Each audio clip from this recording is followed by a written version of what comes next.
మానవ సృష్టిని గడగడలాడించిన కొన్ని అతి భయంకరమైన వ్యాధులు, for example Ebola, rabies, Nipah, Marburg, అంతేకాకుండా లేటెస్ట్ కరోనా వైరస్తో సహా చాలా వ్యాధులను కలిగించే వైరసెస్ బ్యాట్స్ ద్వారా వస్తాయని మీకు తెలుసు. అసలు బ్యాట్సే ఎందుకు? ఏవైనా అవ్వచ్చు కదా. బ్యాట్స్కి ఈ వైరసెస్ వల్ల వ్యాధులు ఎందుకు రావట్లేదు? బ్యాట్స్ అనేవి మనకి ఎలా వ్యాధిని వ్యాపింపచేస్తున్నాయి? ఇవన్నీ ఈ వీడియోలో చూసేద్దాం.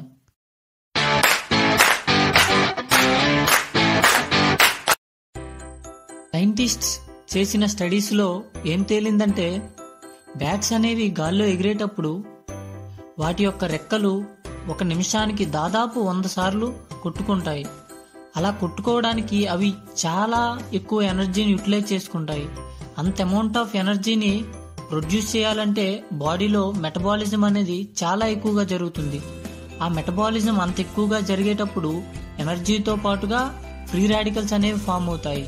ఈ ఫ్రీ రాడికల్స్ అనేవి బాడీలో ఉన్న టిష్యూస్ మీద, అంతేకాకుండా ప్రోటీన్స్, డిఎన్ఏ, ఆర్ఎన్ఏ వాటన్నిటినీ డ్యామేజ్ చేస్తాయి. ఈ ఫ్రీ రాడికల్స్ నుంచి బాడీని కాపాడుకోవటానికి బ్యాట్స్ యొక్క ఇమ్యూన్ రెస్పాన్స్ చాలా స్పీడ్గా ఉంటుంది, అంతేకాకుండా ఎప్పుడూ యాక్టివ్గా ఉంటుంది. అందువల్ల ఈ వైరసెస్ అనేవి బ్యాట్స్కి వ్యాధిని కలగజేయలేవు. కాకపోతే బ్యాట్స్ అనేవి ఈ వైరసెస్ని చంపలేవు. అందువల్ల ఈ వైరసెస్ బ్యాట్స్ బాడీలో ఉంటూ మల్టిప్లై అవుతూ ఉంటాయి. బ్యాట్స్ అనేవి సింగిల్గా నివసించవు, అవి గుంపులుగా నివసిస్తాయి. మానవులు అర్బనైజేషన్ ప్రాసెస్ ద్వారా వాటి యొక్క ఎకోసిస్టమ్ని డిస్టర్బ్ చేసి అవి ఉన్న నివాస స్థలాల్లోకి మనం ఎంటర్ అవుతూ ఉండడం వలన అవి వాటిలో ఉన్న వైరసెస్ని యూరిన్, ఫీసిస్ ద్వారా హ్యూమన్స్కి స్ప్రెడ్ చేస్తున్నాయి.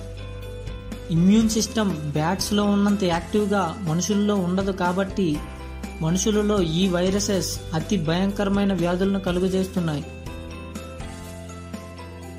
బ్యాట్స్ అనేవి హ్యూమన్స్ పైన నెగిటివ్ ఇంపాక్ట్ చూపించినప్పటికీ బ్యాట్స్ ఎకోసిస్టమ్ని బ్యాలెన్స్ చేస్తున్నాయి. ఎలా అంటే పాలినేషన్ ద్వారా, అంతేకాకుండా ఇన్సెక్ట్ పాపులేషన్ని కంట్రోల్ చేయడం ద్వారా అవి ఎకోసిస్టమ్ని బ్యాలెన్స్ చేస్తున్నాయి. ఫ్రెండ్స్, అందరూ సబ్స్క్రైబ్ చేస్తున్నారు కానీ బెల్ ఐకాన్ ఆన్ చేయడం మర్చిపోతున్నారు. సో ప్లీజ్ అది కూడా ఆన్ చేసేయండి.